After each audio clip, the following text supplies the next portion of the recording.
Hello दोस्तों, जय हिंद। स्वागत है आपका स्टडी एजुकेशन 85 ऑनलाइन प्लेटफॉर्म पर।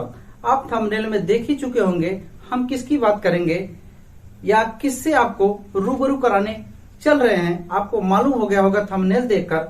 तो कौन थी नंदेली, क्या था ब्रेड टैक्स और क्या था मूलाक्रम टैक्स, इसके विषय में आपको एक विधिवत जानकारी इस वीडियो के माध्यम से देंगे। उसके लिए यदि आप चैनल को सब्सक्राइब नहीं किया तो सब्सक्राइब कर लें तथा इस परिवार से जुड़ जाइए, ताकि अगली कहानी जब भी हम आपके सामने लेकर आए आप सबसे पहले उसका नोटिफिकेशन आप तक पहुंच पाए। कहानी है तमिलनाडु के त्रावणकोर की।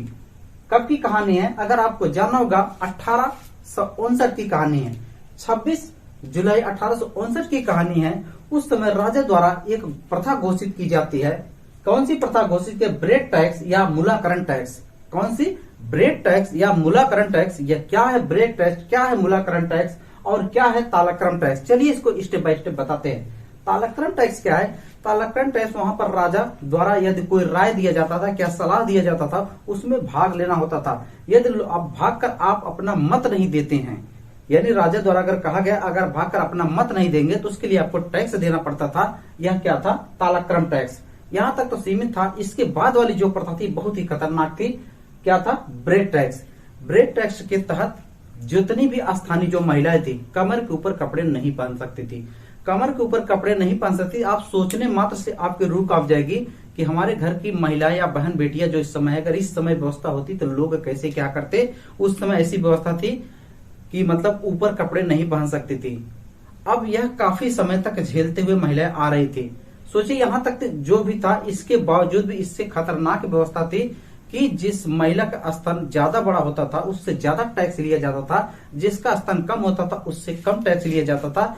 इस संदर्भ में बहुत सारी महिलाओं के परिवार की जान चली गई, कुछ लोग सम्मान से मर गए और कुछ लोग कम टैक्स देने के बाद कम अनाज बचता था, उनका पेट भरपूर भर नहीं पाता था, इस संदर्भ में मर गए। तो इससे रूबरू कराने के लिए या यह कैसे खत्म हुआ उसके लिए आपको लेके चलते हैं, सीधे बताते हैं। इसके लिए कौन चूझा, क्या किया, कौन सी व्यवस्था किया, उसी के विषय में समझिए ध्यान से। तो आपका एक नाम सुना होगा थंबनेल में। तो नंदेली कहाँ की निवासी थी? तमिलनाडु की निवासी हुआ करती थी। तो ध्यान रखिए इसके पति कौन थे? चिरुकरण। इसके पति थे चिरुकरण। ये दोनों भी इसी प्रथा से जूझ रहे थे। काफी समय बीत गया। इन दोनों आपस में एक राय करते हैं कि क्यों ना हम दोनों मिलकर इस प्रथा के खिलाफ लड़ा जाए और इसको समाप्त करने की व्यवस्था किया जाए। तो दोनों आपस में सामंजस्य स्थापित करके एक दिन क्या नाम नंदेली राजा के पास जाती है, बोलती कि हम टैक्स नहीं देंगे। तो राजा उस समय नंदेली के ऊपर बहुत क्रोधित होता है।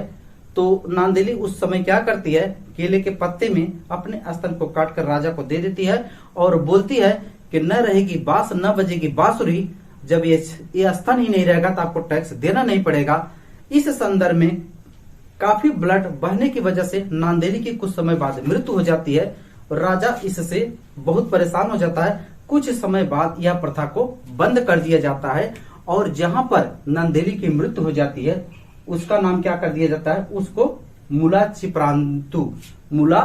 चिपरांजू, यानी जब वो मरती है उस भूमि को क्या नाम दिया जाता?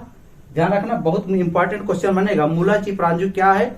जहां पर उसकी मृत्यु हुई थी, किसकी? नंदेली की, उसे क्या कहा गया? मूला चिपरांजू। यह कहां पर है? यह क्या है? आस्थान वाली महिला की भूमि, जिसे कहां पर है? चोरथला। तो परीक्षा बिंदु याद रखना, नंदेली के पति कौन थे? चिरुकंदन। कौन थे? चिरुकंदन। और उस समय जो टैक्स वसूलता था उसका क्या नाम था? प्रौथियार। क्या नाम था? प्रौथियार। जो यह टैक्स गांव में जाकर वसूलता था उसे प्रौथियार कहते थे। और नंदेली किस जात से संबंधित थी? यह एजावा जात से संबंधित थी, जो कि एक निम्न कोट की महिला यानी दलित या मतलब निम्न कोट की महिला हुआ करती थी। ध्यान रखना। इसके बाद आप याद रख सकते हैं ये सारी घटना कहाँ की है? तमिलनाडु की है। अब ब्रेड टैक्स के विषय में आपको बता दिए। मूलाकरण टैक्स यानी ब्रेड टैक्स को ही मूलाकरण टैक्स कहते हैं। आप पूछ देगा आपसे मूलाकरण टैक्स क्या था, आप बता सकते हैं कि स्तन टैक्स लिया जाता था। कौन सा? ब्रेड टैक्स लिया जाता था, मूलाकरण टैक्स। ये कहानी आपको समझ में आ चुकी होगी, आशा करते हैं आप इसको समझ चुके होंगे। वीडियो को इसी पर रोकते हैं। आज के लिए बस इतना ही। धन्यवाद। Best of luck. आपका दिन शुभ हो।